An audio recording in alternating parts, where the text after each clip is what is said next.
কেউ কি আছো আমাদের? কেউ কি আছো ভাইয়া? আরে ছোট তুই এখানে কিভাবে এলি? আমাদের সবাইকে দানব বন্দি করে রেখেছে। এই তো নতুন মুরগি, এবার এটাকেও আটকাতে হবে। তুমি আমাদেরকে কেন আটকাচ্ছ? আমার এক বালতি রক্ত লাগবে। আমাকে আর ভাইকে ছেড়ে দাও, আমি এক বালতি রক্ত নিয়ে আসতেছি। না ছাড়বো না, যদি বেঁকে যাস তাহলে তুমি শুধু আমাকে ছাড়ো, যদি আমি ধোকা দেই তাহলে আমার ভাইকে মেরে দিও।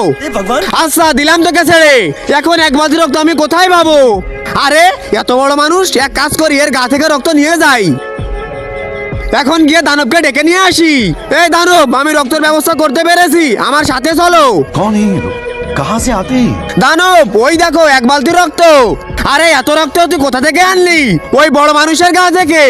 কিন্তু তার আগে তুমি যদি তোমার মা বাবাকে ভালোবাসো তাহলে এই ভিডিওতে একটা লাইক আর চ্যানেলটি সাবস্ক্রাইব করে যাও। আর লাইক সাবস্ক্রাইব না করলে আমি মনে করবো তুমি তোমার মা বাবাকে ভালোই বাসো না। रुको जरा, सबर करो। আরে শালা, ও তো আমার ছেলে, ওর অনেক বড় রোগ আছে, এজন্য আমি ওর জন্য রক্তের ব্যবস্থা করতে চাইছিলাম, আর তুই ওর গা থেকে রক্ত বের করে তুই ওকে মেরে দিলি। ভুল হয়ে গেছে, মাফ করে দাও। এই ফেলবো।